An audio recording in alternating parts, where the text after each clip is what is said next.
A holistic approach to cancer. I will begin with a brief overview of the history and philosophy of holism and vitalism. I will then compare the holistic medical approach with conventional biomedicine.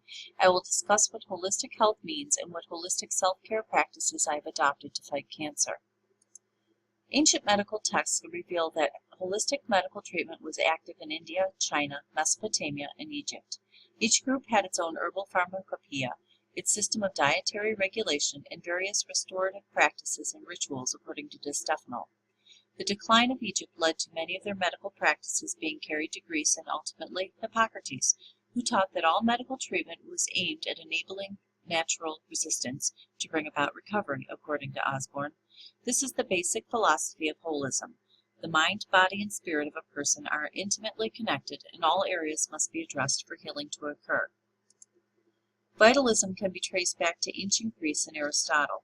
It was first viewed as life being a sort of spontaneous combustion or a succession of fermentations, according to Lindlar.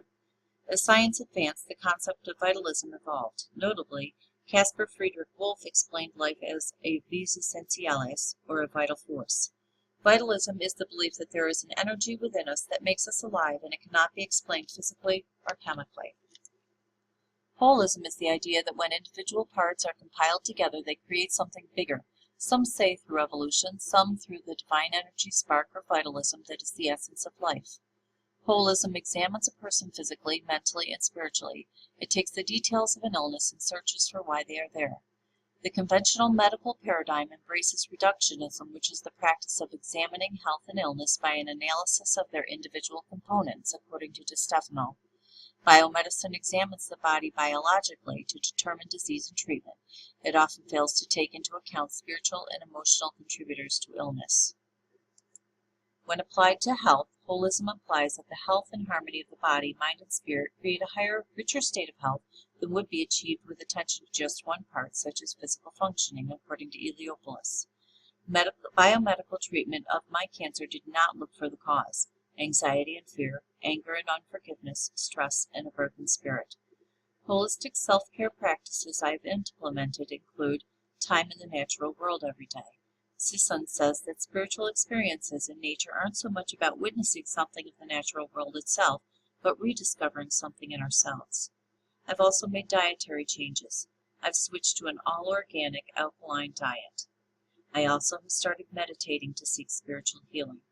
The emotional impact of cancer diagnosis draws a great deal of distress.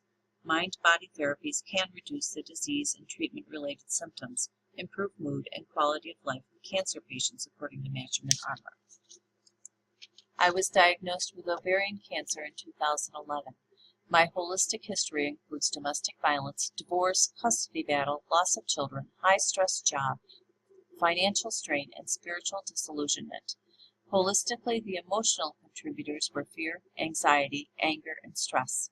The spiritual contributors were disillusionment and unforgiveness. The physical contributors were lack of exercise and poor eating habits. Holistic treatments I've utilized are, first, change the attitude to one of gratitude. Self-efficacy influences the effort one puts forth to change risk behaviors and the persistence to continue striving despite barriers and setbacks that may undermine motivation, according to Schwarzer and Lisinski. Second, I've changed my eating habits to a high-protein, organic, alkaline diet.